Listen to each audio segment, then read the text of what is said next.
അസ്സലാമു അലൈക്കും വറഹ്മത്തുള്ളാഹി വബറകാതുഹു. ഇന്ന് ഞാൻ പറയാൻ ഉദ്ദേശിക്കുന്ന ഈ ഒരു ചെറിയ ദിക്കറാണെങ്കിൽ പോലും എൻ്റെ ജീവിതത്തിൽ എനിക്ക് വലിയ വലിയ അത്ഭുതങ്ങൾ സൃഷ്ടിച്ച ഒരു ദിക്കറാണിത്.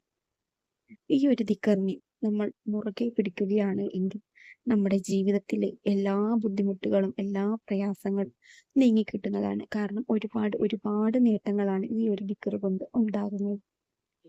ഈ ഒരു ദിക്റ് ചെല്ലാതെ ഒരു ദിവസം പോലും മലക്കുകൾ ആകാശത്തേക്ക് ഉയരുകയില്ല എന്നാണ് പറയുന്നത്. കാരണം അത്രയ്ക്ക് മഹത്വമുള്ള ഒരു ദിക്റാണ്. അതുകൊണ്ട് തന്നെ ഈ ദിക്റിനെ ആരും പാഴാക്കി കളയാൻ പാടില്ല. എല്ലാവരും ഇത് മുറുകെ പിടിച്ച് ഇന്ന് തന്നെ ചൊല്ലിക്കോ. നിങ്ങളുടെ ജീവിതത്തിലും അത്ഭുതങ്ങളും മാറ്റങ്ങളും എല്ലാം നിങ്ങൾക്ക് കാണും. ഇനി എന്ത് ബുദ്ധിമുട്ടുകൾ അനുഭവിക്കുന്നവരായിക്കോട്ടെ, എന്ത് പ്രയാസങ്ങൾ അനുഭവിക്കുന്നവരായിക്കോട്ടെ, ഈ ഒരൊറ്റ ദിക്കറിന്റെ മഹത്വം കൊണ്ട് അതെല്ലാം മാറിക്കിട്ടുന്നതാണ്. ഈ ഒരു ദിക്കറിന് ഒരുപാട് മഹത്വങ്ങളുണ്ട്.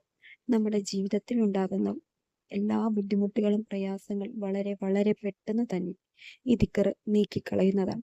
നമ്മൾ ആത്മാർത്ഥമായിട്ട് അല്ലാഹു സുബ്ഹാനഹു വ തആലയോട് ഈ ഒരു ദിക്കറിനെ മുൻനിർത്തി ദുആ ചെയ്യുകയാണ് എങ്കിൽ ഇൻഷാ അല്ലാഹ് അത് വളരെ പെട്ടെന്ന് തന്നെ നടത്തി തരുന്നതാണ്. നിങ്ങളെല്ലാവരും മനസ്സിലൊരു ദൃഢമായ വിശ്വാസം വെക്കുക. ഞാൻ ഈ ഒരു ദിക്റ് ചൊല്ലിക്കഴിഞ്ഞാൽ എനിക്ക് അല്ലാഹു സുബ്ഹാനഹു വ തആല എൻ്റെ മുന്നിലെ ഈ ആഗ്രഹം നടത്തി തരും എന്നുള്ളൊരു ദൃഢമായ വിശ്വാസം കൊണ്ട് ഇത് ചൊല്ലുക. അല്ലാതെ ചൊല്ലി നോക്കാം, കിട്ടുന്നെങ്കിൽ കിട്ടട്ടെ, എന്തായാലും ഇവര് പറഞ്ഞതല്ലേ, ഒന്ന് ചൊല്ലി നോക്കാം എന്നും പറഞ്ഞുള്ള ഒരു ഉദ്ദേശത്താൽ ചെയ്തിട്ട് ഒരു കാര്യവുമില്ല. നിങ്ങളുടെ ആഗ്രഹം നടക്കാനും പോകുന്നില്ല. എന്നിട്ട് ലാസ്റ്റ് ഇവിടെ വന്ന് കമന്റ് പറയും, ഞാൻ ഇങ്ങനെ ചൊല്ലി എനിക്ക് കിട്ടിയില്ല, ഞാൻ ഇത്ര ദിവസം ചൊല്ലി, ഇത്ര മാസം ചൊല്ലി, എൻ്റെ ജീവിതത്തിൽ എനിക്ക് ഒരു ഹൈറും ബർക്കത്തും ലഭിച്ചില്ല എന്ന്. ആദ്യം നമ്മൾ നമ്മുടെ മനസ്സിനെ ശുദ്ധിയാക്കുക. എന്നിട്ട് അള്ളാഹുവിനോട് ചോദിക്കുക.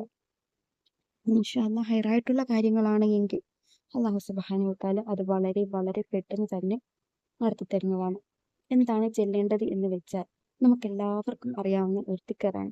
ലാ ഹൗല വലാ ഖുവത ഇല്ലാ ബില്ലാഹിൽ അലിയിൽ അലീം എന്ന ഈ ഒരു ദിക്റ് 313 പ്രാവശ്യം ഒരു ദിവസം ചൊല്ലുക. അല്ലെങ്കിൽ 111 പ്രാവശ്യം ചൊല്ലുക.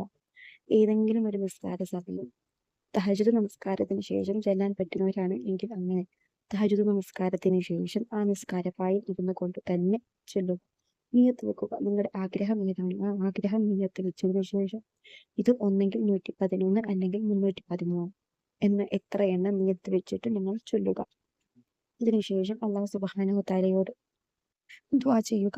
കരഞ്ഞുകൊണ്ട് നിന്റെ ആവശ്യങ്ങളൊക്കെ എണ്ണി പറഞ്ഞുകൊണ്ട് അല്ലാഹു സുബ്ഹാനഹു വ തആലയോട് കരഞ്ഞുകൊണ്ട് ദുആ ചെയ്യുക.